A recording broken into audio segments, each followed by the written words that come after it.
At the Sound Healing Center, we have four main things going on: the Institute, the Sound Healing Store, the Sound Therapy Center, and the Sound Healing Research Foundation. At Globe Institute, we offer 2 sound healing certificates and 1 audio recording certificate. All of them are also offered online, as well as in person here in Sausalito outside of San Francisco. We're the only state-approved college in the entire United States that offers sound healing. David has written the #1 selling books in both fields: The Art of Mixing, The Art of Recording, and in Sound Healing, The Complete Guide to Sound Healing. The Sound Healing Store has over 400 sound healing instruments and technologies.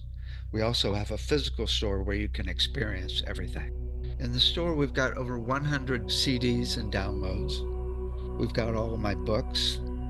We have a full range of instruments, including crystal bowls, Tibetan bowls, didgeridoos, gongs, drums, rattles, tuning forks, and a full range of melodic instruments. We also have a wide range of consciousness-raising technologies, including sound chambers. We have sacred geometries and pendants, color and light therapies. We also have our brainwave assessment kit software and the voice analysis software. And we've got a full range of vibroacoustic tools. We make sound lounges, sound tables, sound vests, sound pillows, sound dolphins, and bass straps. All of these are excellent for a wide range of physical and emotional issues and just getting you relaxed and blissed out. At the Sound Therapy Center, we have over a dozen treatments that we offer here in Sausalito, and many of them we offer online. We also have the online sound treatment center with many practitioners.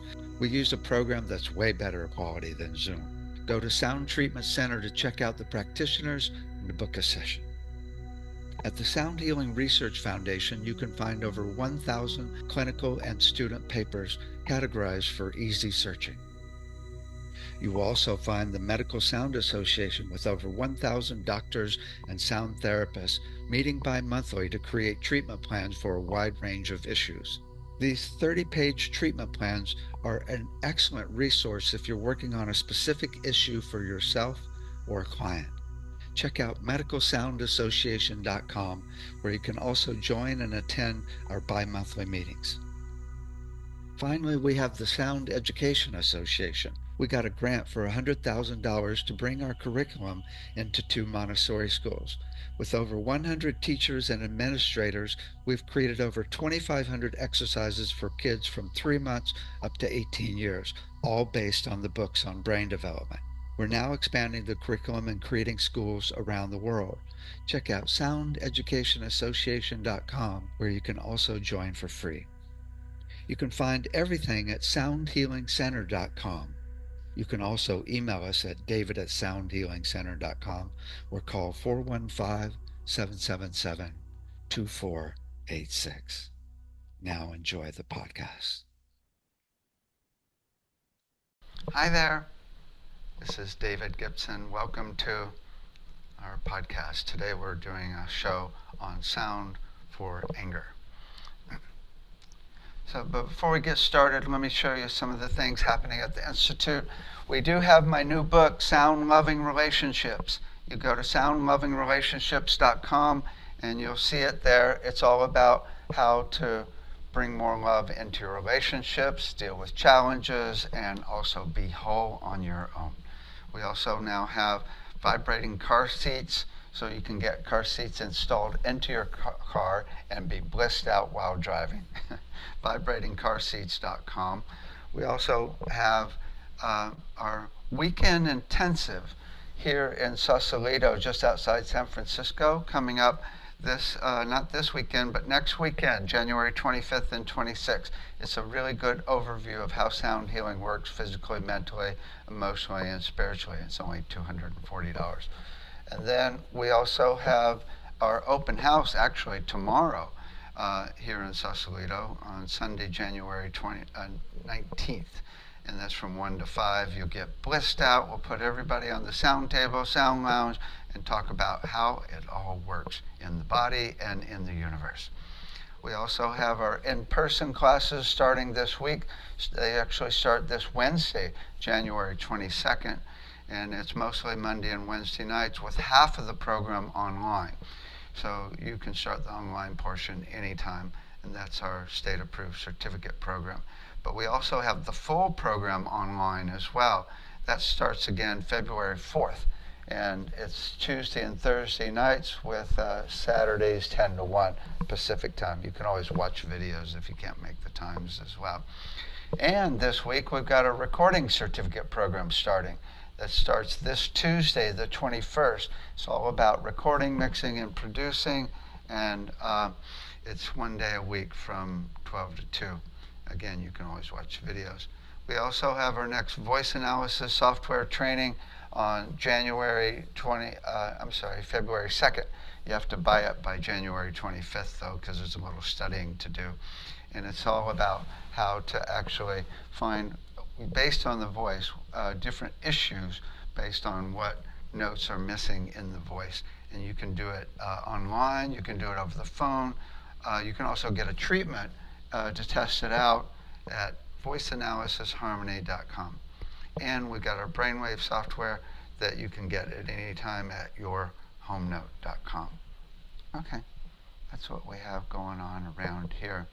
Oh, we also do have, oh, we've already gone through that. Okay, so today's show is on sound for anger. This is a really important one because there's a full range of anger that people have. You can find all of the details of what we're covering at medicalsoundassociation.com/sound-for-anger. So we've got a detailed document there. Let me pull it up here.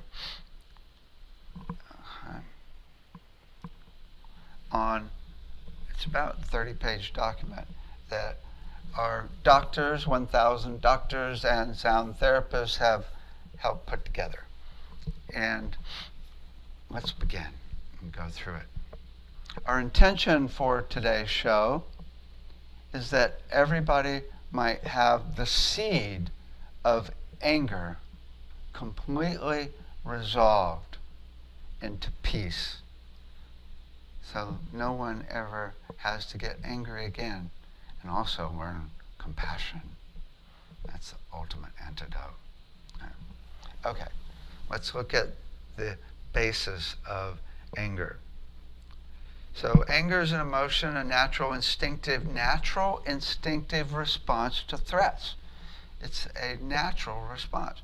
It's necessary for survival and can become a problem when you have trouble controlling it, or it causes you to do or say things that you regret. It's considered a disorder, but it's known as a symptom of several other mental health conditions. The interesting thing about anger is that it can be really bad for you physically and emotionally. It can be really bad for your health. Here's an actual study from the NIH where they actually found serious health risks with coronary heart disease from the anger. So it can actually destroy the veins and your heart, actually. It's really bad for it. It's also it can actually create bulimic behavior and create bulimia nervosa, right? And then there's also, it can cause diabetes, and it can also cause you to crash. It can, road rage kills people every day if people get angry while driving. And then in adolescence, it's a real problem because it leads to alcohol more frequently, spending fewer hours per week in aerobic activity, and being less physically active than their peers. Also, teenagers high in anger consume more caffeinated soda and coffee. So it can cause a lot of physical issues. Good to be aware of. The triggers can be, there's a full range, which are quite interesting actually. Of course, stress, family problems, or family issues. A lot of anger is because people are simply stressed out. Maybe they're hungry, maybe they're starving, maybe they haven't slept. I mean, there's a full range of stress that wipes out a person's system so they don't have very much capacity to deal with any stresses. But here's a big one. It's really amazing. Have you ever had someone get angry with you and then now you're angry and you get angry with someone else? It's really kind of bizarre, actually. I've had it happen quite a few times where it's like we pass on, it's almost like this entity we pass on to others after we receive it. If everybody was really kind and sweet all the time, probably way less people would get angry because it often just comes from other people. It's also a learned behavior from parents and culture. I mean, you could say, I might get in trouble for this, but you could say that people from Italy or even Germany, they're more emotive, right? They're more expressive. They get louder. And it's like, hey, what are you know? And it's like, so it's not even necessarily anger, but it can be perceived as anger, whereas other people can be from a family that was really quiet, or from a Japanese or a Chinese culture that is more quiet. And then, when those two cultures meet, people can perceive it as anger. Or here's the extreme. I mean, I grew up with parents that were screaming at each other. So it became the norm to yell. In fact, if I didn't yell, they could kill each other. So we often learn it from what's normal in our family growing up. Again, it's from feeling tired. It can actually cause anger or make people more angry. It can also come from other conditions like depression, obsessive compulsive disorder, alcohol abuse, especially when you're coming off the alcohol, attention, ADHD, where people get frustrated without being able to stay focused, oppositional defiant disorder. I've never heard of that one. Okay, could be bipolar, intermittent explosive disorder, okay? or grief. It's an actual stage of grief where people get really angry with God for the person dying. Or you can get angry with God. I mean, goodness gracious, with all that's going on this planet, it's like you have to be in a super high consciousness to not get upset or angry with all of the stuff and meanness and politics and, oh my God, everything that's going on the planet. It's quite normal to get angry. It can be expressed in multiple ways. Outward, which is yelling, throwing things, verbal or physical abuse. Inward, negative self-talk, denying yourself basic needs such as food, self-harm, isolation. Or passive, giving the silent treatment, sulking, sarcastic remarks, and side comments. The interesting thing is it increases testosterone, but this is really interesting. It decreases cortisol. Well, that's the stress hormone. So it can release stress by actually getting angry.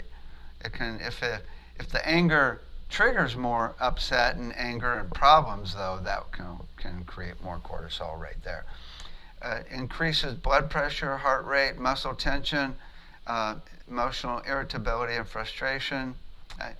Here's a big difference in the scientific literature between hostility anger, which is really just getting upset, and it could even be micro anger things or little mean things that people say. So it's like hostility versus aggression, which well, hostility is like a negative attitude or or or directed to someone, whereas it can be an emotional state that from mild irritation or annoyance to aggression, which is fury, verbal or physical behavioral patterns manifesting in yelling, intimidation, or physical assaults. So there's a big difference between people that just get upset and people that are actually doing aggressive anger. So there's quite a few different ways, depending on the type of issue or type of anger that someone has. The most basic approach, which is again good for every issue, is peace. Creating peace with sound, voice, instruments, music, and vibration. And we've had a whole show on all the ways to create peace. That's what we do in sound healing. You can use the right frequencies or the right sounds, the right musical intervals, the right musical flows, which can be, of course, an instrument that has a stable, consistent vibration, and you build up and break down smoothly, or a slow fade on a crystal bowl to bring you to peace. Also, just running the energy of stable and consistent peace, or soul energy, universal love, or source, right? So the main thing that, or common, I shouldn't say main, the most common way, the thing that causes anger is, as we said, people are wiped out around here on this planet. People are wiped out. They're stressed out. Again, it could be your job, it could be relationships, it could be health, it could be a full range of things where people just have no energy to deal with any challenges or conflicts. So, getting a person to a place of peace with sound is massive. I mean, to basically just be healthy, to get to a place of peace where you can actually have more capacity to deal with a challenge and conflict. Because when you're up against the wall physically, there's people just don't know what to do. They don't have the energy to do anything else other than get upset. So there's a huge part here that's really important around this, and that is being able to set boundaries without anger. Now, I just had a whole class on this in our program this morning, and there's a lot of ways that you can set boundaries and not get angry. One is to be firm and just do no. You could be, if you're being abused or being attacked, I've actually heard or seen videos where people just scream full on no, and the attacker runs away, right? So that could work, but that's like expressing anger if it's someone that's not attacking you, that can be way too much, right? But if you can learn to run love while setting boundaries, and you don't have to scream, but you might have to be firm. Because this is the problem, is people commonly don't set boundaries, and then other people take advantage of them, and over time the resentment builds up, and then there's an explosion, right? So if you learn to set boundaries, and that could be as simple as no, a firm no. But if you can run love while being firm, that's really cool. So it's like this. Instead of no, it's no. I like to think of it as setting boundaries with the solar plexus and running love from the heart, right? Or you could even set boundaries even softer, but still be firm, softer in the tone. So you could say, Maybe it's like the baby that's getting into the cupboard, or the kitty that's either scratching the couch, I know that one, or the kitty that's getting into the toilet. It's like, no, no. Or the best way to set boundaries is to bring in humor. Still serious, right? Serious, but with humor. Serious. I mean, you're still being firm. So you could go, no, no way, nope, nope, nope, nope, not gonna do it. Nitwa, negatory, nope, nope, no.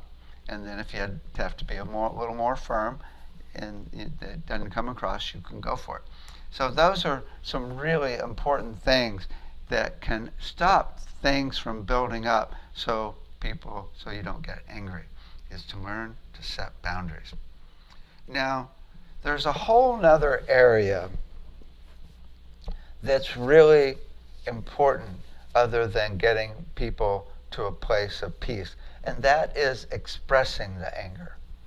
Now, the research has shown that for the most part, expressing anger, like beating a pillow or banging a gong, I'll demonstrate here in a second, doesn't get rid of the seed that caused the anger. Now, it can feel good to actually bang a gong or scream or, play. I like to actually play a guitar with an open chord. Oh, I got my guitar here. Let me play it for you. Okay. Open E chord. Okay, here's me expressing anger.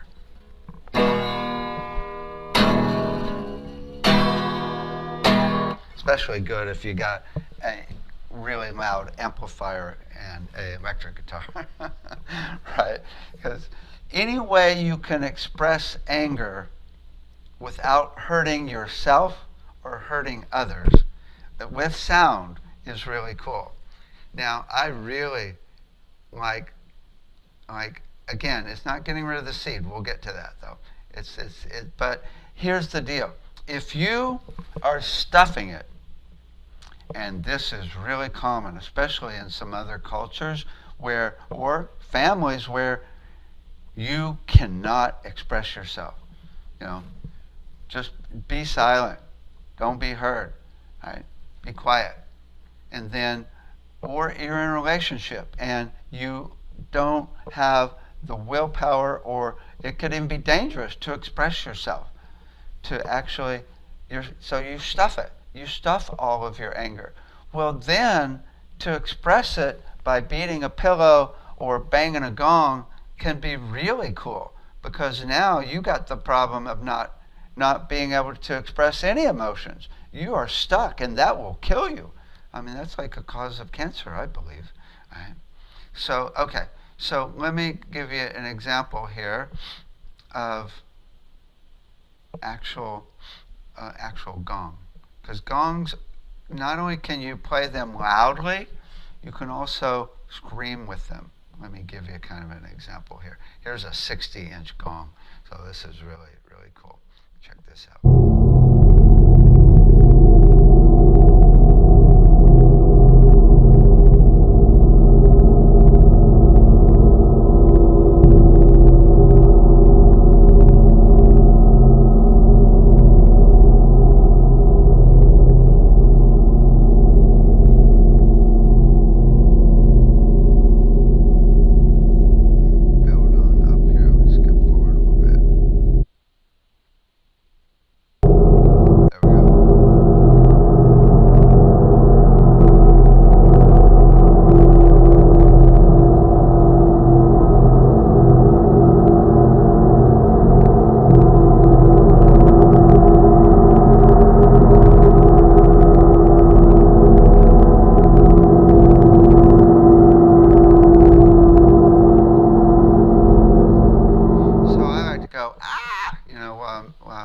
Doing that to express it. But you can get the client to actually play the gong, because it's like, okay, hit it, whack that thing, beat it, get your anger out if you haven't been able to express it and been stuffing it.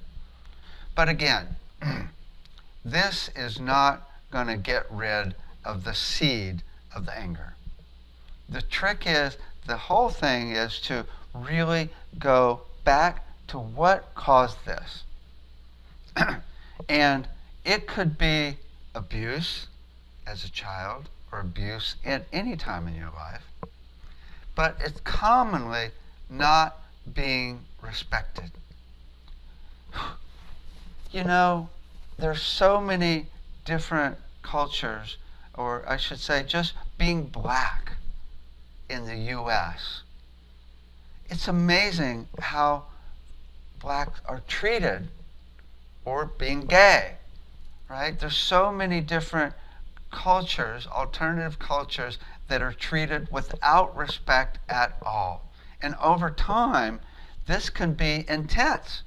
I mean, really intense. It builds up, and there can be a huge amount of anger. I can't even imagine what it's like to be treated without respect by so many people, and where that's like the norm, right?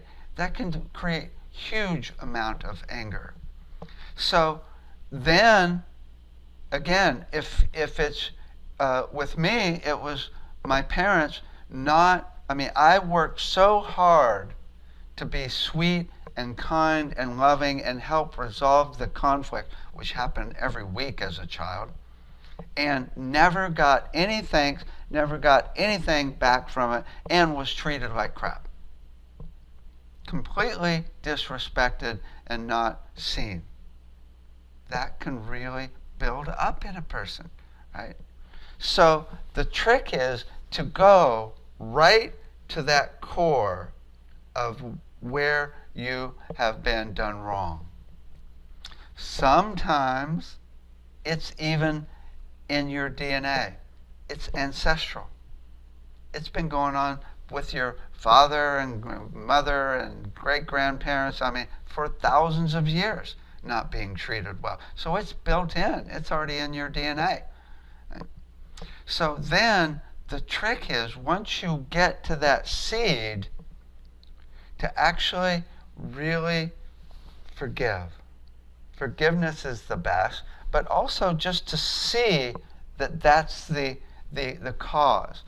And then, this is in my Sound Loving Relationships book, it's also about having no attachment to that energy, to make it small.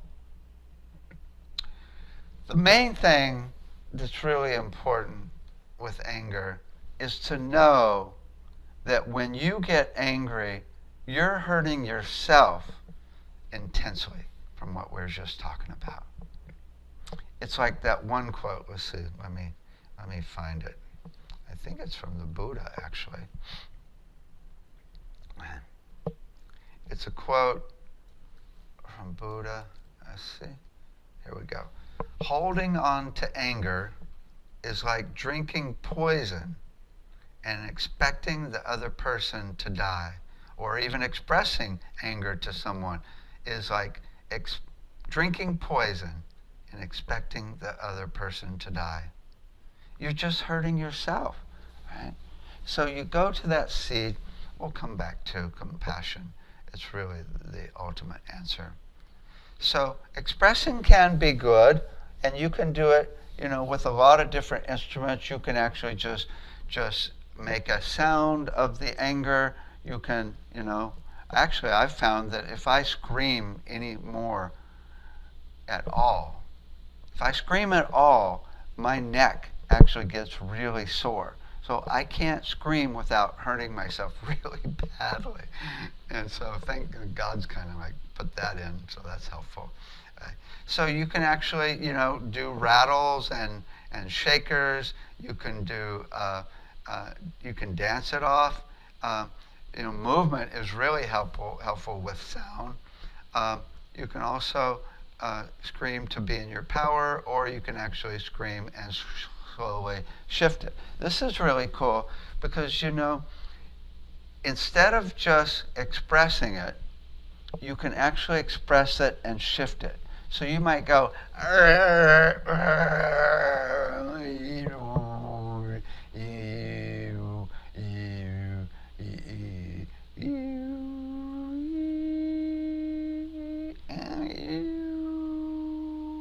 So slowly express it and then slowly change that sound to a vowel or to even love, to the sound of love. Okay. So also once you discover the triggers, and that's really important if you're working on a treatment, to actually get somebody to a place of peace. You're doing whatever you do with sound, crystal bowls, Tibetan bowls, so many different possibilities. And then explore with them what the triggers are. What triggers you? This is really important. And because there's very specific techniques that we teach in our holding frequency class to be able to deal with these triggers. One is to let it be. We've gone over this many times in the show here. One is to just be present in your body and ground and breathe deeply. One is to have gratitude. Well, this is a tricky one. Have gratitude for the thing that's triggering the anger. That's tricky, but what it's teaching you is how to learn compassion. So you can have gratitude for that. And they're hurting themselves anyway. But also, here's the big one that we'll get to, and that's to run compassion. Or, when that trigger happens, send it love. Instead of getting upset, send it love. That's like really cool. So now you're doing the opposite. You're healing yourself instead of hurting yourself. Now, there's the trick is to come up with ways of expressing it that doesn't hurt yourself or others. Nonviolent protest. Take action to change the situation. Art and music. Go write a song, right? Or go actually do a whole sound bath for yourself. That can be very cool. Also getting people into awareness of the body. Okay. So those desensitization techniques can be really important to be able to actually be at peace. And it could be as simple as toning.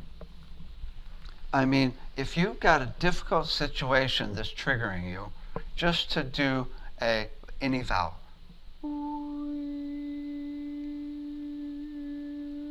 And if you can't do it out loud, do it silently. You're still getting that stable, consistent vibration inside. Now, you could, if you know any chants or mantra, you could even do those out loud or silently. Just start doing it. Om Mani Padme Hum, Om Mani Padme Hum, even silently. Om Mani Padme Hum, right? Anything to get you back to a stable, consistent vibration. The other one that's really cool is to witness it. Just step back and notice what your reaction is in your body. What's going on in your body. Notice what's going on with the trigger and just watch it. Just watch it instead of reacting. Again, being able to go to a place of peace in the midst of that trigger is really important. Non-attachment. Let me go through this even in a little more detail because I got into that big time in the sound-loving relationships. Non-attachment. Non-attachment is having no requirements for an outcome. That's so major because often we think people should do this. And that can even be, we think people should be kind. We think people should not hurt other people. We think people should do certain things. And that's attachment. When we let go of that attachment, we can easily just go, they're just humans. They're freaking lost. They're just lost. Then we can let go of any outcome of them changing or transforming. And then you're not hurting yourself. There's many things you can do, as creating a ceremony to actually let go of something that is triggering or let go of that seed. This is a really good one, the Ho'oponopono prayer. I'm sorry. Please forgive me. Thank you. I love you. And they say you don't have to say that to the person. You just say it to the universe. I'm sorry. Please forgive me. Thank you. I love you. Say it over and over and over. Here's another one I saw in a book on cognitive therapy or cognitive treatments, and that's make it small. So you have to be careful with this, because sometimes people say, oh, but they did something bad. And, it's interesting when people have valid anger. It's like, but they really hurt me. Well, yeah, but are you going to hurt yourself too? Right? So it's often valid. So the trick is to ratchet it down. So often when somebody does something really bad, or something that really upsets you, it's like you think, that just sucks. It's so horrible what they did. Well, instead of saying horrible, change it to, I don't like what they did. It's not cool, but it's not the end of the world. It's not horrible. It does suck, but it's not horrible. So just make it as not a big a deal, that I don't like it, but it's not horrible. And that kind of ratchets down your response. You can also, from the anger, ask, what is its message? What is its message? What are you learning from this? The whole thing from the Dalai Lama is, when anybody hurts you, they're giving you an opportunity to learn compassion. So,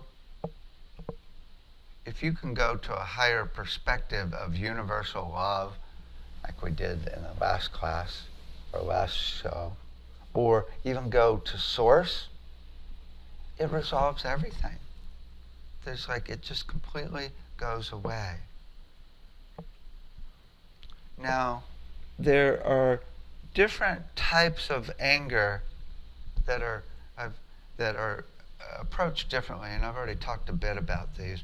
But there's a big difference between when the triggers happened in the past and it's just a seed that's still in there.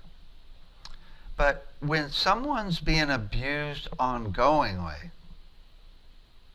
that can be really difficult. If someone is and it could be being abused in a relationship, it could be being abused by, I just had someone that got abused by the police and now is at risk of going to jail for 3 to 6 years when the police was abusing her. Oh my God. Or it could be abuse at your job. If you're being triggered, if there's something that's going on ongoing, that's really tricky, because now you got to become a master at being able to be at peace and not react in the midst of ongoing abuse. That's the hardest. Everything we said about going to peace is critical. If it's just lasts a short term, it's not that big a deal.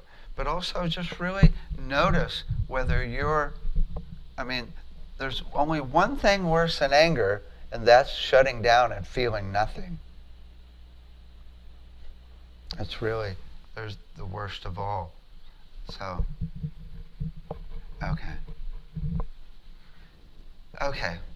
Now let's talk about the most important remedy for anger of all, and that is compassion.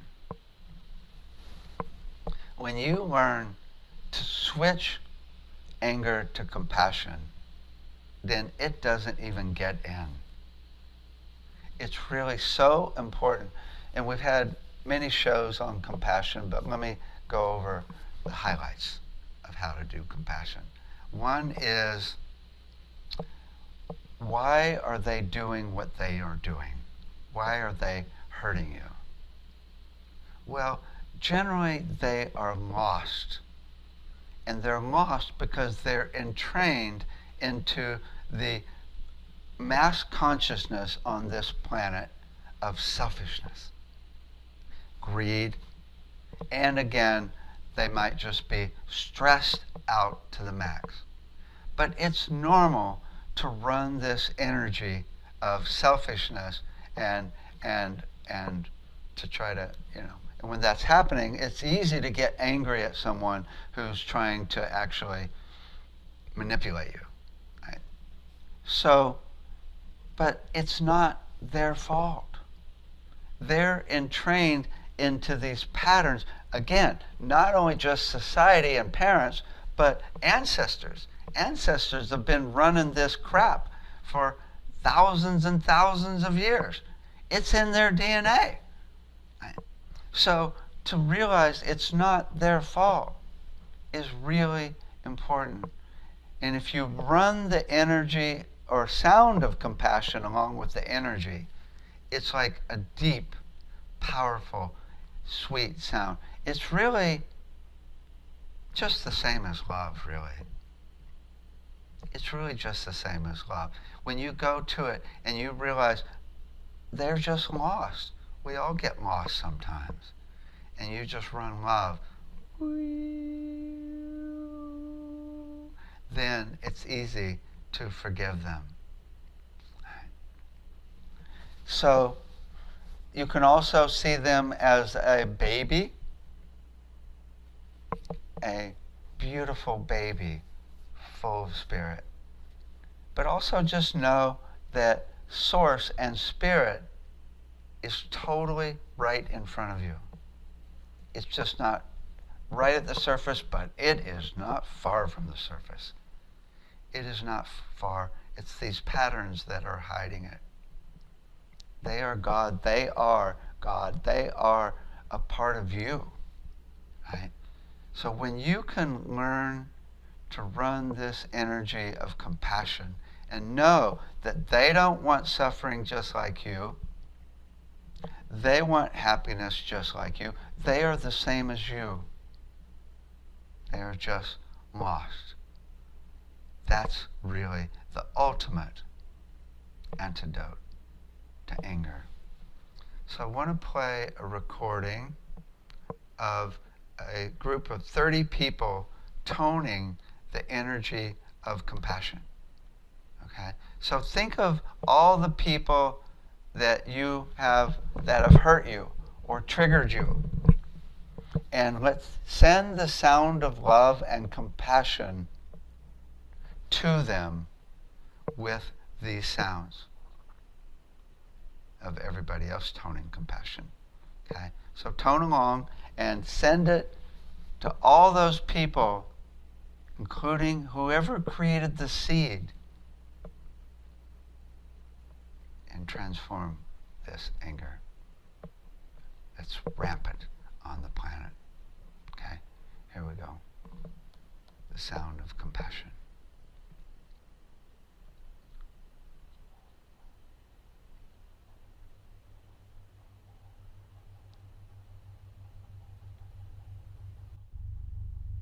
Here it comes.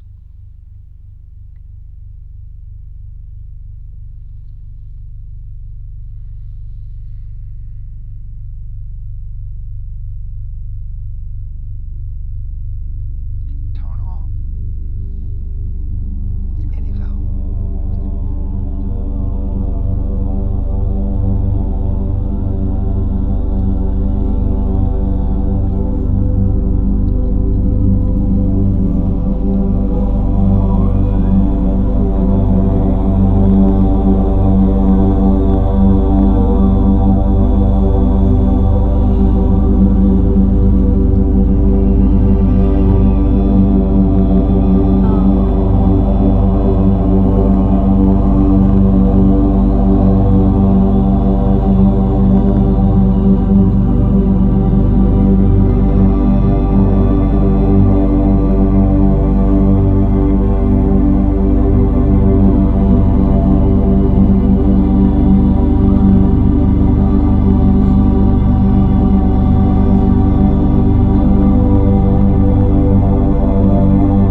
if you can just remember this energy that we're in now, in the midst of any challenge, you can even start toning what we just did with the energy of compassion. Then you're set. You are completely set. You don't have to do anything else. Study and learn how to do compassion if you don't have it down yet. Again, they know not what they do. They're lost. They're simply lost. But then, the ultimate, we'll come back. In the treatment plan that we were just showing, there are many techniques that you can do for homework. One is to create a playlist of songs that bring you into peace, whether on iTunes or just create it in Spotify. Right? And then you can play those songs to get you back to peace. If you have any instruments, you could actually do it and just play it. Just you could tell them, buy a crystal ball, or do just toning. Practice, toning and chanting mantra, throughout the day, even if you have to do it silently at work. And then there's all the different things you can do to get to a place of peace. Go out in nature, take a bath, especially exercise. Exercise is really good to get that anxiety out of your body, to really get healthy. Really, it's critical to get healthy so you have more capacity to be able to deal with challenges and conflicts. That's really, really the whole deal. There's so many other things you can do, as far as you could actually join groups online for working with anger, or create your own group around sound and anger. And you can look on the internet for different techniques as well. But sound is just the best, because it gets you back to a place of peace, and it's really a lot of fun. But then, the most important of all is overcoming anger with yourself. If you have any anger with yourself, you've got to love yourself. And the easiest way to do that is send the sound of love to your own heart.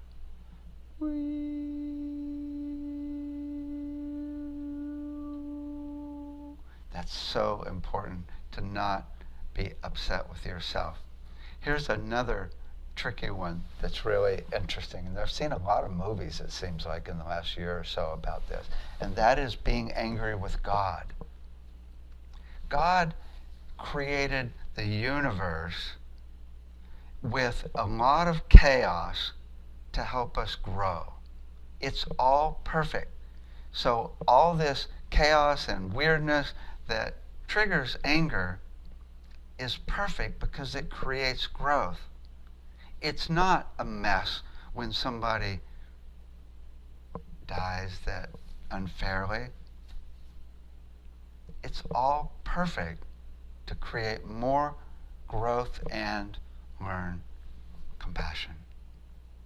So again, our intention is that we all may find the resolve to that seed of anger and learn compassion so that it never gets in. It's okay if you get upset here and there, but don't keep running it. Hold that energy and frequency the rest of the evening, rest of the week ahead, years ahead, lifetimes.